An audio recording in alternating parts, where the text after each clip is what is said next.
UCLA head coach Chip Kelly leaves for another job in the Big Ten as Ohio State's offensive coordinator. We'll break down this unprecedented move in just a bit, but the Bruins really wasting little time in naming his successor. UCLA Hall of Famer Deshaun Foster tabbed the next head coach. Foster had just taken the job as the Las Vegas Raiders running backs coach, but will now lead the Bruins into the Big Ten, and clearly the players are excited about their new head coach. And that leads us into our next segment. And for that, we're bringing on National College Football writer Brandon Marcello. First, let's start with that. New UCLA head coach Deshaun Foster. What do you think of this fit? Yeah, it's not often you see a head coach get introduced and the players are all surrounding him like that. The players loved him, and they were pushing Martin Jarman, the athletics director there, to hire him in this short and quick process. And he was a name that started surfacing quickly in that he had just left the UCLA staff as running backs coach the last few seasons to go to the NFL to coach the Las Vegas Raiders. But when home came calling, he quickly made that decision to return there to lead the UCLA program, which is obviously going through a transition in more ways than one as they go into the Big Ten next year. But this is a guy who understands the UCLA program in and out. And I think it was very, very critical for them to get a coach who understands the program, but is also very willing to go out there and try to build up what they've been struggling with here lately. And that's NIL. They do not have a very strong NIL support structure there at UCLA. They are nowhere near even the middle pack of the Big Ten going into next year. Deshaun Foster has got to work with the boosters there and everybody to get them excited about the future of UCLA football, so they can take the NIL piece and start to run with it a little bit, because UCLA was not doing very well with the NIL under Chip Kelly. Chip Kelly, notoriously someone who wasn't very much in love with recruiting. Deshaun Foster's a guy who's going to have to, I think, day one, go in there, figure out the recruiting aspect, and get the NIL rolling, because it is struggling big time there in Los Angeles. Is there a better fundraiser than a Hall of Fame Bruin himself? That certainly makes the pitch all that easier. Let's get to the big story here, though. Brandon, why did Chip Kelly leave a head coaching job in one of the two major conferences for an offensive coordinator job in the same conference? No head coach in college football the last 2 years has flirted with more schools than Chip Kelly. This is a guy who most recently had talked to at least 3 NFL teams about coming on board as offensive coordinator.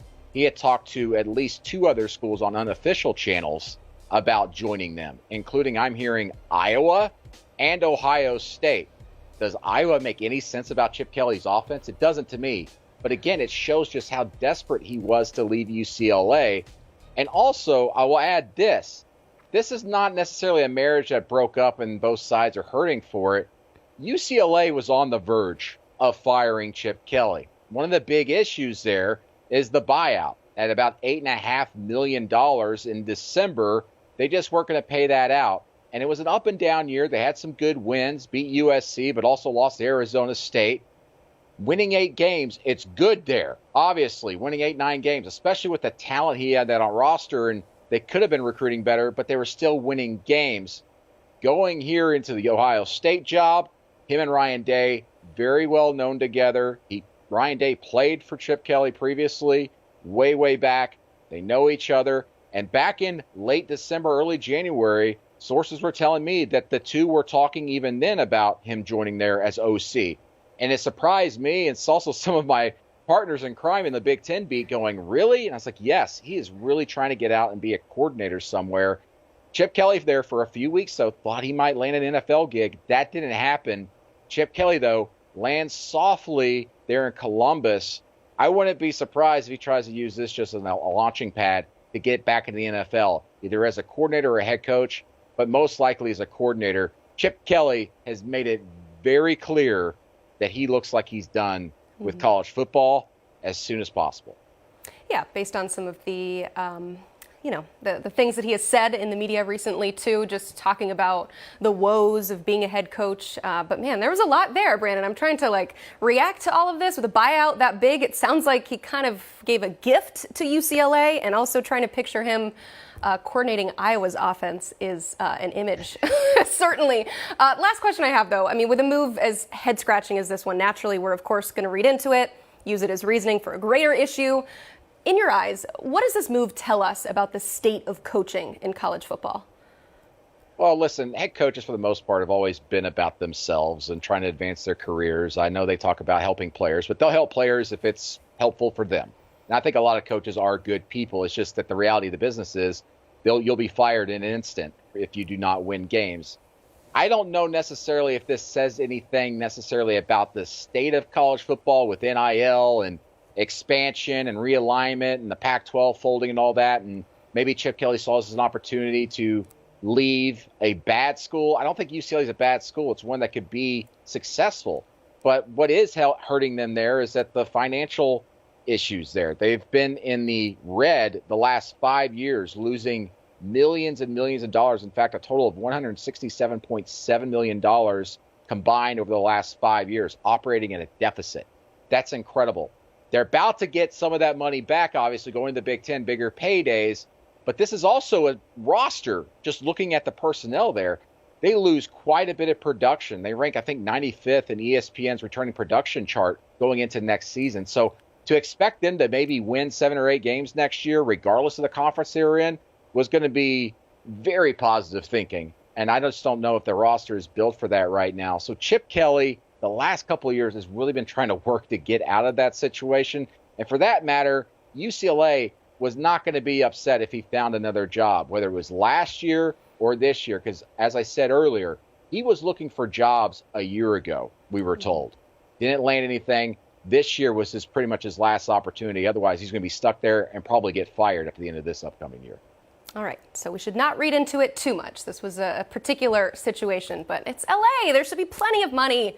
Help the Bruins out here. Thank you for helping us out, Brandon, by being on our show. We really appreciate it. Thanks. All right, let's talk about the Ohio State of it all. Buckeyes offensive coordinator for a few weeks, Bill O'Brien, leaves for the Boston College job, and Chip Kelly stepping in, as we just said, to coach Ohio State's talent-rich offense. And when it is time to talk about the Buckeyes, there's one phone call we make, and it is to Dave Biddle of Bucknuts.com. Dave, as it pertains to this roster, a big reason Alabama signee quarterback Julian Sayin came to Ohio State was apparently because of his relationship with Bill O'Brien. So what fallout do you anticipate, if any, following his departure now? Yeah, Emily, I think there was some concern at Ohio State about that initially. I think that's been squashed at this point. They really like Julian Sayin, and he feels like he's in a good spot. And I think if you're Aaron Noland, the other quarterback in the class, from what I'm told, you should be a little bit concerned. Now, we haven't even got to spring ball yet, so it's a little crazy to talk about this. Almost as crazy as to talk about Chip Kelly being the offensive coordinator at Iowa. But I digress. But, seriously, I'm hearing Julian Sayin is going to stay at Ohio State. I think it's very likely he will get on the field this year and be a backup and will be the Buckeye starter in 2025. That would be my projection. So, stranger things have happened. College football has never been in a crazier state than it is now. But I'm hearing Julian Sayin is happy at Ohio State. And a big reason is the coaches love him. And, and Emily, they wouldn't have taken, in my opinion, you could say they would have taken Julian Sayin no matter what. If they were convinced Aaron Noland was the guy, I don't think they also would have went after Julian Sayin. And you're right. That was a big reason he came to Ohio State was Bill O'Brien, who recruited him to Alabama. Mm-hmm. But I think he's happy with the Chip Kelly hire, and I think Julian Sayin's going to stick around.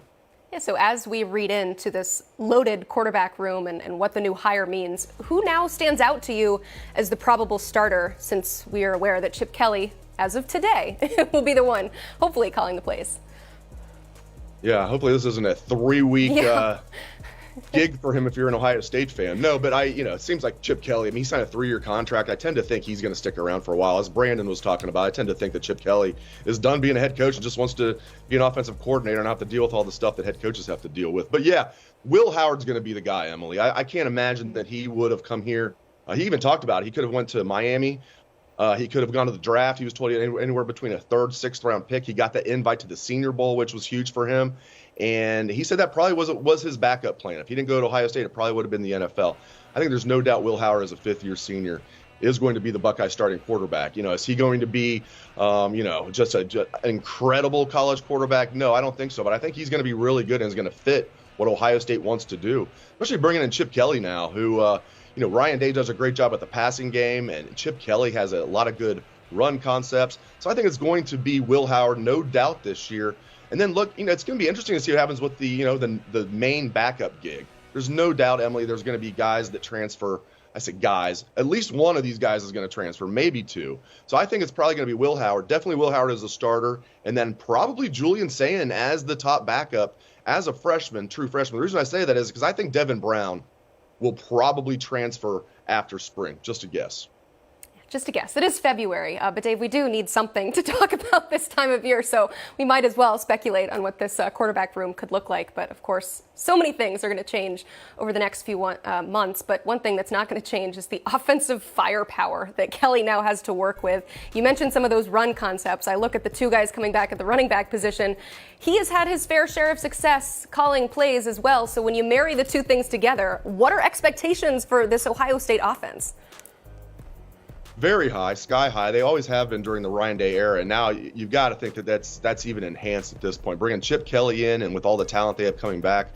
I will say, their offensive line wasn't terrible this past year, but it was substandard, I would say. It was substandard for a team that has national championship aspirations. And they're returning 4 starters. And they did bring in transfer Seth McLaughlin from Alabama, who's going to be their center. I feel like they're still one offensive lineman away. But to answer your question, with Emeka Egbuka coming back, Travion Henderson coming back, then getting Quinshon Judkins in the transfer portal, which to me is crazy. They have both Henderson and Judkins. Getting Will Howard, and then Ryan Day is known as a offensive guru to bring in his mentor Chip Kelly.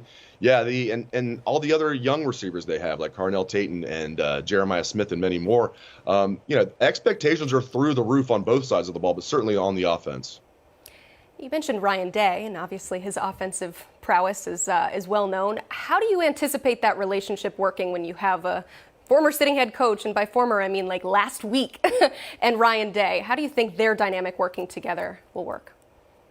It's so interesting because they go way back, and it'd be like having like your boss when you came up in the business, then you become the boss, and then he's working for you or she's working for you. It's just because. Keep in mind, when Ryan Day was a quarterback at FCS New Hampshire, his offensive coordinator was Chip Kelly. And Ryan Day goes out of his way to talk about how Chip Kelly was his mentor, is his mentor. And, that he coached under Chip Kelly at multiple stops in college, 2 different stops in the NFL as well. 1 year with the Eagles, 1 year with the 49ers. And again, since he's taken the job here at Ohio State, he's told us many times in the media, Chip Kelly's my mentor. So I find it highly interesting. And you could look at that 2 ways, Emily. You could say, you don't want to hire too many people that are close to you. But you could say this is good for continuity. They're going to be on the same page. And their offensive line coach, Justin Fry, co-offensive coordinator, worked under Chip Kelly at UCLA before he came to Ohio State. So we'll see. You could say too many buddies in the system, or you could say a lot of good continuity there, a lot of guys on the same page. Yeah, should be an interesting dynamic there, and I can't wait to read all about it on bucknuts.com. Dave, thank you so much for being here. As always, you can check out his work right there. Bucknuts, it is the place to be for all things Ohio State football, recruiting. Check it out, bucknuts.com.